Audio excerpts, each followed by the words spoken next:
Neápolis, e dali a Filipos, cidade da Macedônia, primeira do distrito, e Colônia. Nesta cidade permanecemos alguns dias.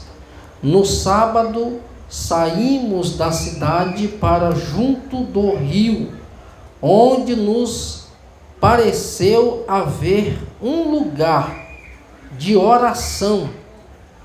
E assentando-nos, falamos às mulheres que para ali tinham concorrido. Certa mulher chamada Lídia, da cidade de Tiatira, vendedora de púrpura, temente a Deus, nos escutava.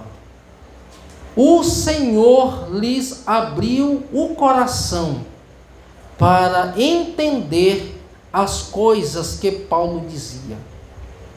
Depois de ser batizada, ela e toda a sua casa, nos rogou, dizendo: se julgais que eu sou fiel ao Senhor, entrai em minha casa, e aí ficai. E nos constrangeu a isso. Glória a Deus. Estava estudando a história de Lídia, muito linda a história dessa mulher. E a história da igreja no todo, a igreja primitiva, é uma igreja que se sobressaiu em todas as empreitadas que ela enfrentou, os desafios que estes homens enfrentaram. Mas eles tinham algo tão ardente no coração deles, de evangelizar, de pregar a palavra, de transmitir a mensagem de Jesus para as pessoas. Paulo é um dos homens da mente mais brilhante do Novo Testamento, que os historiadores afirmam isso. Que Paulo era um dos homens da mente mais brilhante do Novo Testamento. Foi ele que trouxe um norte no que se diz respeita à doutrina para a igreja do Senhor, recomendações para as igrejas que foi fundada por ele, instruções essas que levavam estes homens a Deus, mudarem de vida, as suas condições. E aqui ele mostra, na leitura que fizemos, um dos percursos de muitas viagens missionárias que Paulo fez. E aqui o texto ele narra um dos percursos que ele fez, juntamente com Timóteo e Silas.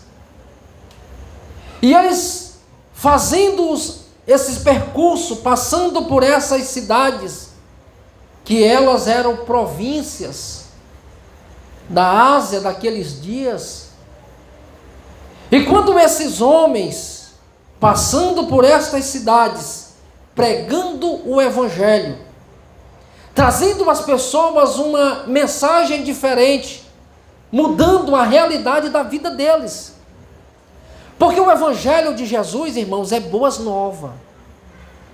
O Evangelho de Jesus, ele traz uma proposta para que o homem realmente ele venha mudar a sua condição, a sua conduta, a sua fé, a sua visão. Quando eu falo as suas crenças.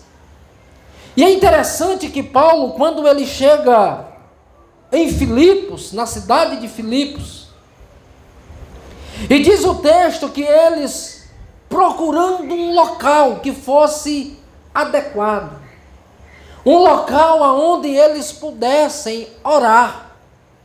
E aqui eu percebo uma coisa importante.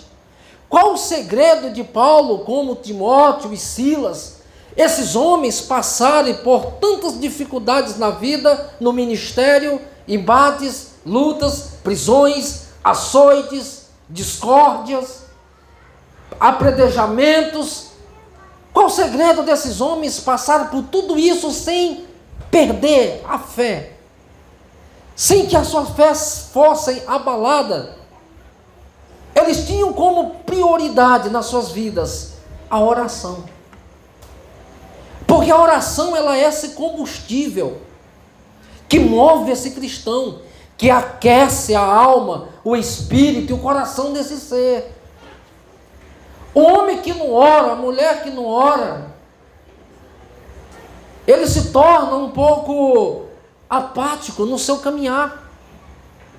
O que é que vai aquecer a nossa alma de fato? É a nossa relação com Deus a partir desse diálogo, a partir da oração. Porque todos nós sabemos e aprendemos que a oração é falar com Deus, é um diálogo. E Paulo e Silas e Timóteo aqui, eles procuraram um ambiente, um lugar, naquela cidade, porque Filipos era uma das maiores cidades da região daqueles dias. Então, como a cidade era populosa e era muito grande, havia muito movimento, agora ele diz, vamos procurar um ambiente, um lugar aonde nós possamos orar. E aqui que nós observamos que nesse local, nesse ambiente, aonde eles encontraram para orar ao Senhor, eles encontraram ali umas mulheres. E entre essas mulheres havia quem? Lídia. Lídia era vendedora de púrpura. Segundo a história, diz que púrpura era um dos tecidos finíssimos. Só pessoas da alta sociedade, de um alto poder aquisitivo, que comprava aquele tipo de tecido. Segundo eles dizem que um tecido daqueles que Lídia vendia valia no mínimo 2.500 moedas. Você pode observar que era um tecido de um valor bem elevado. Logo, se nós fôssemos falar da condição financeira de Lídia, nós podíamos entender que ela era uma pessoa que tinha um poder aquisitivo. Era uma empresária nos dias de hoje, empresária do comércio, né? Mas o que me chama a atenção é que esses homens de Deus, indo para aquele ambiente, orar ao Senhor, e a Bíblia diz, e Paulo começou a falar a respeito de quem? De Jesus. Quando Paulo começa a transmitir a mensagem de Jesus, falando de Jesus para aquelas pessoas que ali estavam, o que me chama a atenção é que Lídia, ela começou a observar o que Paulo estava ensinando. Ela voltou-se, virou-se para aquilo que Paulo estava ensinando. E a Bíblia diz que ela ouviu atentamente. E aqui, irmãos, é que eu observo, é que há uma grande diferença entre ouvir e escutar. Tem muita gente que escuta muitas coisas, mas não ouve quase nada. Porque quem ouve, entende. Quem escuta, entende. Quem ouve, às vezes... Ou seja, quem escuta, às vezes não entende. Quem ouve, aprende. É por isso que nós vamos observar que ele é assim, e ela ouviu atentamente a palavra do Senhor. E a palavra de Deus, ela sempre vai nos mostrar e nos instruir que para aqueles que ouvem a palavra de Deus, tem recompensa. Ele tem uma identidade. Jesus, no capítulo 10 e no versículo 27 de João, Jesus destaca quem são aqueles que ouvem a sua palavra. Ele diz, as minhas ovelhas ouvem a minha palavra e as obedecem. Observe que aqueles que ouvem a palavra de Deus, ele tem identidade, é reconhecida pelo próprio Senhor. Ele caracteriza que as suas ovelhas, elas ouvem a sua palavra, e uma vez ouvindo a palavra dele, elas obedecem, elas submetem, elas estão dispostas a ouvir e ao mesmo tempo seguir. E isso é interessante porque quando a ovelha ouve a voz do pastor, ela identifica ele pela voz. Ela identifica ele pela voz. Então aqueles que ouvem a palavra de Deus identificam o Senhor pela sua palavra. E Paulo, escrevendo em Romanos capítulo 10 e o versículo 17, ele mostra isso claramente. Ele diz que a fé vem pelo e o ouvir pela palavra de Deus. Em algumas versões diz assim: a fé vem pelo ouvir a mensagem, e a mensagem da palavra de Deus. Observe que aqueles que param para ouvir a palavra de Deus, eles têm identidade. Eu me recordo que Josué, no capítulo 3 e no versículo 9, Josué, ele convoca todo o povo de Israel para ouvir a palavra do Senhor.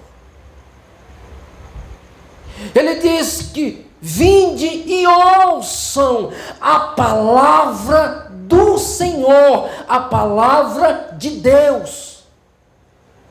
Para que, uma vez ouvindo a palavra de Deus, tenham condições de mudar tanto o que está dentro de si, como eles podem mudar o percurso da sua caminhada. Por quê? Porque agora está debaixo de uma orientação. Lídia, ela nos ensina isso, que ela tinha os seus afazeres, estava ali, com certeza, no mercado vendendo, mas ela parou para ouvir a palavra de Deus. Ela nos ensina, irmãos, que diante de qualquer movimento e diante de qualquer oportunidade que possa ter de fazer uma boa venda, ou do curso da vida, do dia a dia, do corre-corre, ela sempre dá uma prioridade para quê? Para ouvir a palavra. O que é mais importante? A palavra. Ela nos ensina que nós devemos o quê? Parar um pouco para ouvir a palavra de Deus. Ouvir atentamente o que é que aquele homem estava ensinando. A mensagem que ele estava transmitindo. Isso é tão importante, irmãos, que quando nós paramos para ouvir o que está sendo lançado daqui para onde você está, quando você abre o coração e absorve o que está sendo transmitido, a outra iniciativa é mudar a sua postura. E Lídia ouviu atentamente a palavra do Senhor através daquele homem. E uma coisa interessante diz: certa mulher chamada Lídia, da cidade de Tiatira, vendedora de púrpura, atentamente, temente a Deus, nos escutava. O Senhor lhes abriu o coração. É por isso que a palavra de Deus diz: o que ouve a minha palavra, isso é Mateus que escreveu no capítulo 7 e no versículo 24, ele diz: aquele que ouve as minhas palavras e as pratica, ele faz o quê? Assemelhá-lo-ei o homem que edificou a sua casa sobre a rocha. Lídia, ela parou, ouviu atentamente a palavra do Senhor, e lhes abriu o coração. Quando abre o coração, o Senhor, Ele entra. O que é que Apocalipse capítulo 3, versículo 20 diz? Eis que estou à porta e bato. Se alguém ouvir a minha voz e abrir a porta, em algumas versões diz assim, e abrir o seu coração, eu entrarei. E quando o Senhor entra no coração de alguém, o que é que acontece? Segundo a Bíblia, festa, celebração. Você tem algo que oferecer, você tem algo para comemorar, você tem algo para celebrar, você tem algo para festejar, você tem motivo para louvar o nome do Senhor, porque Ele está presente, Ele entrou no seu coração. Ela ouviu a palavra de Deus, irmãos, e em vez de endurecer o coração por mais um pregador que apareceu naqueles dias, ela escutou, ela atentamente, ela se voltou para ele e ela abriu o coração. Irmãos, quando você abre o coração para Deus, tudo muda, irmãos. Tudo muda. Por quê? Porque a partir daquele momento, o próprio Deus, Ele começa a agir em nosso favor, pelas nossas vidas. Nós começamos a compreender que não é o bem que eu possuo que tem mais valor do que a presença de Deus. Porque aqui nós estamos vivendo em dias em que o que as pessoas possuem é mais valioso do que a presença. Elas estão substituindo a presença de Deus por coisas. Coisas passam, coisas são perecíveis. A presença de Deus, segundo a Bíblia diz, permanece para sempre. Nós não devemos de forma nenhuma substituir Deus por coisas, momentos de alegria por uma alegria que é contínua. A alegria no coração do cristão, ela é contínua, e essa alegria, ela independe se ele tem algo para comer ou não, se ele tem poder aquisitivo ou não, porque a alegria que Deus nos proporciona é a alegria que vem do alto, é a alegria que vem de cima. Ela não é passageira, ela não é transitória, ela é permanente, ela é para sempre, porque nós nos alegramos na presença de Deus, nós nos alegramos porque temos Deus em nós, nós nos alegramos porque temos uma promessa de Deus, que Ele vem nos buscar, e quando Ele vir nos buscar, essa alegria, ela será eterna, porque nós vamos para um gozo eterno. Lídia abriu o coração para Deus, e quando se abre o coração para o Senhor, nós vamos ver o reflexo disso na vida cotidiana, na nossa vivência. Porque quando o Senhor entra no nosso coração, Ele muda a nossa vida, Ele muda a nossa postura, Ele muda a nossa condição e a nossa posição. Porque agora não é mais eu, é Deus. Porque agora não é mais a minha vontade, é a do Senhor. Então mudou a nossa condição e a nossa posição. Porque nós não vamos nos posicionar contra, nós vamos nos posicionar a favor. Nós vamos nos posicionar agora de uma forma que glorifique a Deus, embora que o mundo possa estar contra você, mas eu estou a favor dos princípios, da palavra e daquilo que está estabelecida neste livro para eu viver. Então ela abriu o coração para Deus e a atitude dela foi diferente, mudou. Ela começou a reação, e o texto nos mostra que a atitude de Lídia para com aqueles homens foi diferente. E qual foi a atitude dela? Um convite. Olha, irmãos, isso é tão maravilhoso, que aquilo que estava em Paulo, quando ele começou a transmitir aquilo, Lídia recebe e se torna tão contagiante. Ela disse: eu vou convidar esses homens para ir lá para casa. E aí não tinha lugar para ir, né, irmão? Olha só, irmãos, esse sentimento de irmão em Cristo, esse amor ao próximo. É isso que nos faz diferente. Foi por isso que Jesus, ele disse assim: se a vossa justiça não exceder a dos fariseus, a dos escribas e fariseus, nós não estaríamos fazendo diferença. E como é que nós fazemos a diferença? Qual é? Como nós demonstramos isso? Nós estamos em um culto de ensino, não vou correr muito. Quando é que a nossa justiça, ela se sobressai a dos escribas e fariseus? Em primeiro lugar, no fariseu não tinha o Espírito Santo, em nós tem. Esse já é o primeiro ponto. Fariseu não conhecia, escribas e fariseus, ele não conhecia a preciosidade dessa graça de Deus. Nós conhecemos. Nós conhecemos. E uma vez eu fui confrontado dessa forma, que alguém perguntou, qual é a diferença? Como é que a nossa justiça, ela se sobressai dos escribas e dos fariseus? E a maioria das pessoas ficaram caladas. Porque elas não sabiam disso. Ele disse, gente, há em nós o Espírito Santo. Está sobre a vida da igreja. Ela experimentou na sua própria vida o que é graça. Essa igreja, ela provou o que é perdão de Deus para perdoar. Fariseu não queria perdoar ninguém. Eles não estendiam a mão para os outros. Pelo contrário, se encontravam errado, eles queriam apretejar, eles queriam matar. Nós conhecemos o que é graça. E se conhecemos o que é graça, porque nós somos perdoados, ele diz, perdoe.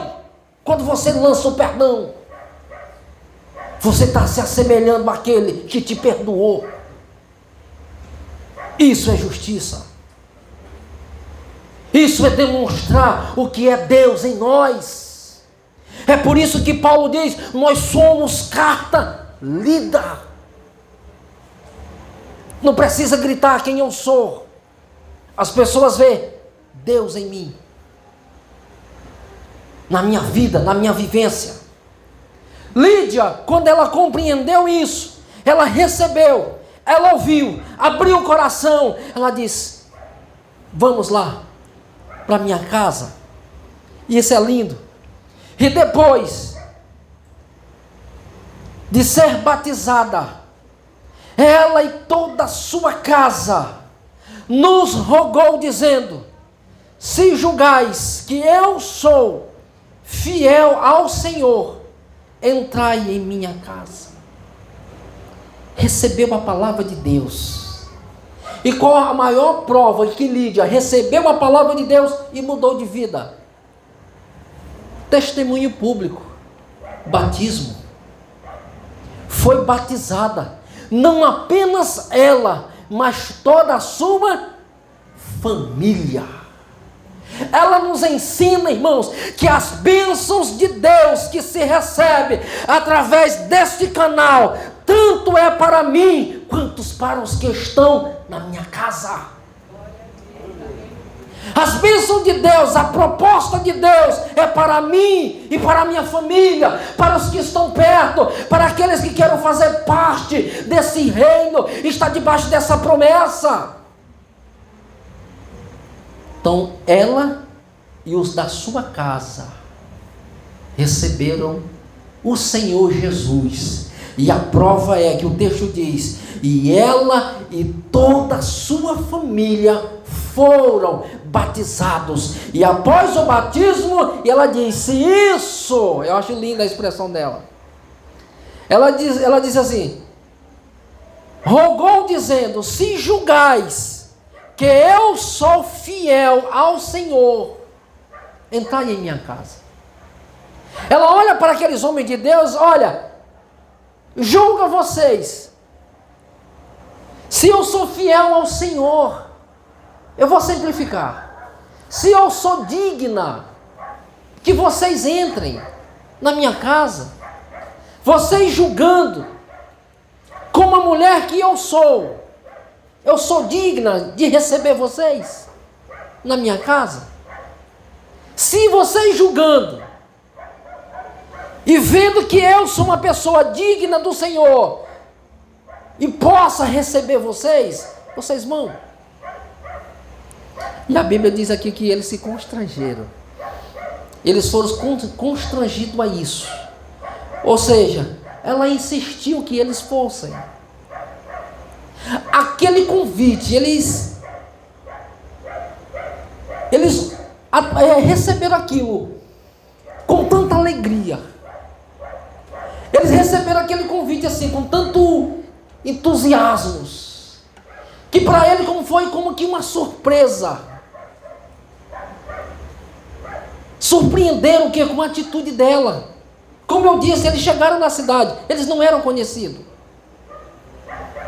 Eles foram constrangidos no sentido de que alguém desconhecido, agora partilhando da mesma fé, do mesmo Cristo, lança um convite. E às vezes a gente é pego de surpresa por pessoas que às vezes a gente nem conhece. Mas eles tratam a gente tão bem como se fosse da família, não é assim? É assim. Então Paulo, quando ele recebe o convite de Lídia, eles ficaram um pouco constrangidos. Essa mulher não nos conhece até então, mas ela, de uma forma tão agradável, ela é uma pessoa tão hospitaleira, que ela fez-nos um convite para irmos à casa dela. O que Lídia nos ensina, irmãos? Como cristão, devemos ser o quê? Hospitaleiros. Mas vê as características aqui. Alguém que abriu o coração, que ouviu atentamente. O que esse homem está transmitindo é verdadeiro. E o que ele transmite denuncia quem ele é. Ele é um homem de Deus. Ele é um homem de Deus. Por quê? Porque as palavras que ele lançou, a mensagem que ele pregou, ela entrou no meu coração de uma tal forma que eu senti o desejo de mudar de vida. Eu quero esse Jesus. Testificou, irmãos. Tem como se enganar assim? Não tem. O Espírito testifica. Ela recebeu algo tão valioso, que aquilo que ela estava fazendo por eles e para eles era muito pouco em relação ao que ela tinha recebido de Deus, o que aqueles homens tinham transmitido para ela. Então ela nos ensina isso, que devemos estar atentos a ouvir o que está sendo anunciado, abrir o coração para que o próprio Deus, ele possa entrar, a mensagem de Deus, ela possa entrar no nosso coração. E uma vez recebendo tudo isto, nós devemos colocar isso em prática na nossa vida. Porque não adianta, irmão, se nós não colocarmos em prática o que nós aprendemos do Senhor, a nossa caminhada é levante. A nossa caminhada, ela perde o sentido. Por quê? Porque a nossa vida como cristão, ela só tem sentido quando a minha vida, ela é gasta em benefício de outros. É isso que a palavra de Deus, ela nos mostra, irmão, claramente. 1 João capítulo 3, versículo 16. É 1 João capítulo 3, versículo 16. E nisto conhecemos o amor de Cristo. Quando nós estamos dispostos a dar nossa vida por quem? Pelos nossos irmãos. E às vezes as pessoas pensam que tem que pular na frente de uma bala para morrer no lugar do outro. Aliás, gastar a sua vida em benefício do outro. A vida cristã tem sentido quando nós gastamos a nossa vida em benefício do nosso próximo. Estender a mão para quem de fato está precisando. Isso nos identifica como cristão, porque foi assim que Jesus fez. Quando ele viu um necessitado, o que a Bíblia nos diz? Ele se movia de íntima compaixão. Se o amor de Cristo está em nós, aí Jesus nos diz, assim como eu fiz, façai vós também. Façai vós também. Por quê? Porque quando eu cobro de vocês algo para que vocês façam, é porque eu dei exemplo. Fazer. Ou seja, você nunca manda alguém ou pede para alguém fazer algo que você também não tenha condição de fazer. E isso que Jesus nos ensina. Façam porque eu fiz. Eu dei exemplo. Então não estou cobrando de vocês aquilo que vocês não podem fazer. E um dia desse eu fui questionado, que uma pessoa disse, Jesus só passou pelo que ele passou porque ele era Deus. Eu digo, mas ele sofreu foi como homem, não como Deus. Porque se ele sofresse como Deus, ele não sentia dor. Se fosse como Deus, ele não tinha nem sentido peso de cruz. Podia botar uma carrada de cruz em cima dele. Se fosse como Deus, ele não tinha deixado nem ser preso. Porque uma vez que ele falou como Deus, não ficou um homem em pé. Ou vocês não estão lembrados desse texto? A quem buscai? Jesus de Nazaré. Eu sou. Não ficou um homem em pé. Agora como Deus, ele ia deixar apanhar? O dia que ele sofreu foi como homem, ele padeceu, foi como homem, ele carregou uma cruz, foi como homem. Sabe por quê? Porque por o que ele passou, ninguém possa dizer, eu não posso. É difícil, Senhor. Isso aí é só o Senhor mesmo que é Deus. Ele diz, mas eu não sofri como Deus, eu sofri foi como homem, para que vocês não venham lançar e dizer, eu não fiz porque eu não tive condições de fazer. Vocês estão entendendo, irmãos? É por isso que ele diz, assim como eu fiz, façais vós também. Se Jesus passava a noite numa vigília, por que eu não posso? Você não pode. Eu não aguento. Aguenta sim, rapaz. Quando passava a noite na festa? Como no carnaval, o nego pulava 4 dias sem dormir. Então Jesus, ele sempre, o que ele vai cobrar de nós é aquilo que nós temos condições de fazer. Lídia, ela nos dá esse exemplo. Possamos fazer como ela fez, ou até melhor, podemos.